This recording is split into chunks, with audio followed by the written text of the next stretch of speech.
Because a lot of people say, well, why didn't you fight him off? Why didn't you run? To go where? To stand in the street? Then where would you go? What would you do? I had no profession. I had no money. It's embarrassing that you're so afraid. It's embarrassing that you don't have nerve enough to leave. People don't understand. A lot of people are also stupid. Mitzi, how about this expression? Does it fit you that you wanted to play the game, but you didn't want to wear the uniform? So don't ask me those questions. That would be my response. Okay, maybe I wanted to wear the uniform, but I didn't want to play the game. I don't know how to play games. I'm tired of that language. I'm tired of having to answer basic, mundane questions. Did he fully rape you? It's not my fault you're stupid. It's not my fault you can't think bigger. He threw me down, he pinned me to the ground, and like I said, I was screaming, and he said, shut up, and I said no. It's not my fault you can't put yourself in the shoes of someone who's been terrorized repeatedly. Because everybody, when they talk to me about this, say this must be very distressing for you. Were there times during the 20 years where you thought, I'm going to break my silence? And the one thing it isn't is distressing. The last 20 years have been distressing, where I've not been allowed to speak, where I've not been the freedom of being able to speak and being validated and being able to now see that I wasn't mad, that, you know, this was wrong. What I couldn't deal with, what I had no equipment for, was to deal with the legal system. During the 20 years where you thought, I'm going to break my silence, I'm going to come forward? Nope.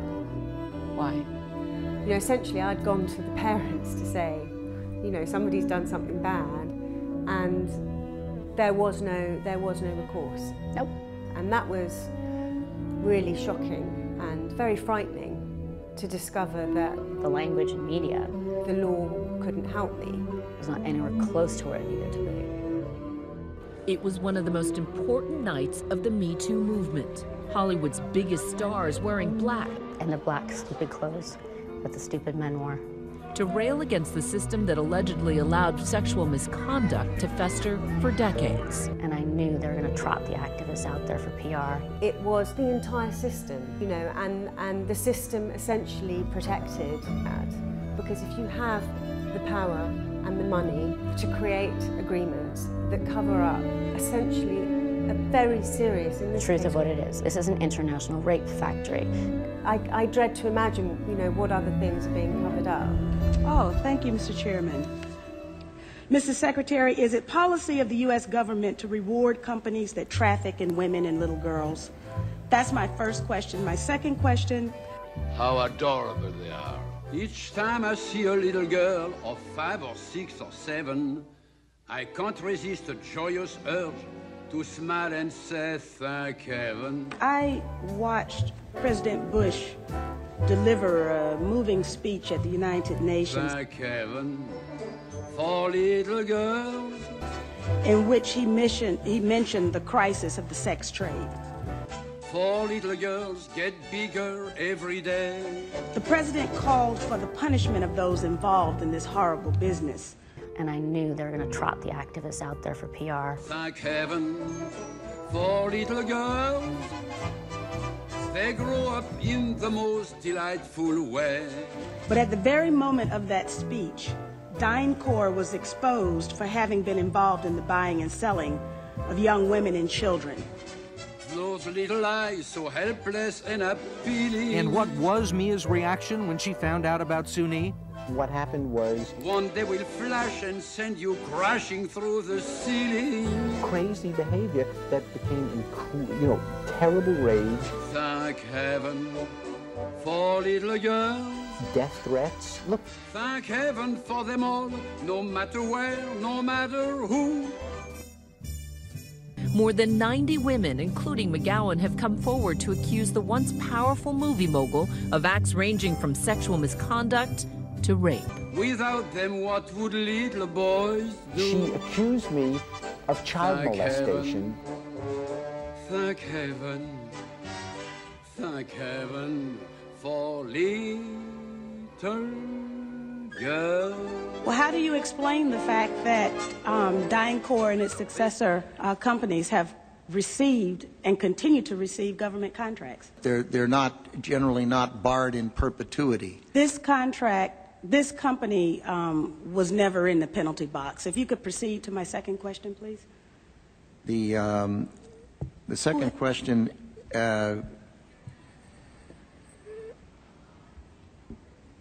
I've forgotten what the second question was. I think Ms. Jonas knows it. Okay.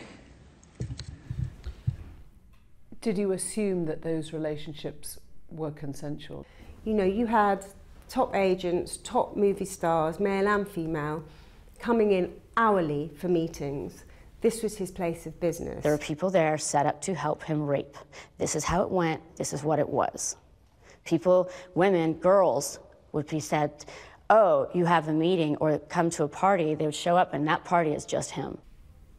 There were obviously some women who were reluctant to come. You know, when you'd ring up to try and make a meeting, they'd always come up with excuses, and Harvey would get very angry and threatening and would... I don't know how to attack a producer and grab him by the throat at a cocktail party and say, give me that part or else, or I'll do anything for that part. I never did any of that. You took me for what I was. But you had to make sure that this meeting happened. And Harvey would get very angry and threatening and would threaten, you know, you personally. With Harvey, there was no such word as no, and I think that's really the crux of the matter. I had one warning, and I have to say that woman really saved my honour, because actually being warned is very important, because it arms you. And all she had said to me was, always sit in an armchair, don't ever sit on a sofa next to him, and always keep your puffer jacket on. When he did start behaving badly. And it also meant that I wasn't as frightened, because I knew that it had happened to other people. So, you know, I was very robust in the way that I dealt with it. I did warn people that he had a habit of behaving inappropriately, but that they were safe, because I had always been safe. And I genuinely never was physically threatened by him, emotionally and psychologically, constantly, but never physically. He didn't have a very original repertoire, you know, but it was a system that worked. You know, massages, inappropriate suggestions, expecting people to work with him, you know, unclothed. And it came to a head for you when he sexually assaulted, attempted rape on your colleague? Yes. We were at the Venice Film Festival and he tried to rape her. She was extremely distressed. She was shaking, very distressed, clearly in shock. Didn't want anybody to know, was absolutely terrified of the consequences, what would happen. So you accused him of attempted rape? Yeah. Essentially? Yeah. And he denied it? Yes. And then he said nothing at all had happened. And he swore on the life of his wife and his children, which was his best get out of jail card that he used quite a lot. And did it ever cross your mind that he might be telling the truth? No. Not if you saw the girl that I had just seen. I would have night terrors. I would sweat through to the mattress and inch down into the mattress. I would wake up screaming. This went on for years. You were prepared to go that far and have him locked up? Well, it was the only route I thought there was. I mean, it was the only route, as far as I was concerned. McGowan says after the alleged Weinstein incident, she met with a criminal attorney about pressing charges, but she was talked out of it. I naively believed that if we went to Disney, they would be horrified and would fire Harvey or, you know, or help us with the proceedings. She told me, you're an actress, you did a sex scene, you're done, you'll never win. And she was right. She's not wrong. You know, you will get dragged backwards, forwards and sideways through the courts, as will your family, as will your friends, as will anybody who knows anything about you. You haven't got a chance. You will be destroyed. We had no physical evidence, and ultimately it would be two under 25-year-olds women, words against Harvey Weinstein, Miramax Film Corporation, and essentially the Disney company. You know, and at 23, when you're faced with that, your own advice, you know, the advice from your own legal team is be quiet. It's quite difficult to know where to turn. There were a couple of occasions where I made attempts to circumnavigate my agreement. However, it's almost impossible for me because one of the clauses of the agreement disallows me to have a copy of it.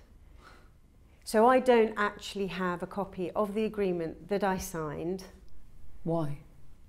Because it's a smoking gun. If you have an agreement that somebody has signed that says that he will go to therapy, that he will be dismissed from his own company if anybody else makes a claim in the ensuing period, you know, that an HR policy for sexual harassment has to be brought into the company, it's pretty clear that something's wrong. So they never let you have a copy of it? They never let you see the whole thing? I was allowed to look at it supervised in my lawyer's office. I was not allowed to speak to a therapist, and I didn't have the energy to go on fighting. And in reality, it was not my obligation to follow up his obligation. Your career path was ended at that point? Pretty much, yeah. So what did you do? I ended up moving to Central America to train horses. My reputation was pretty suspect. I really couldn't stay in the industry at that point. Because what happened to me behind the scenes happens to all of us in this society, and that cannot stand, and it will not stand. Do you regret having signed the settlement? No, it's a non-factor. I didn't take money for what happened to me.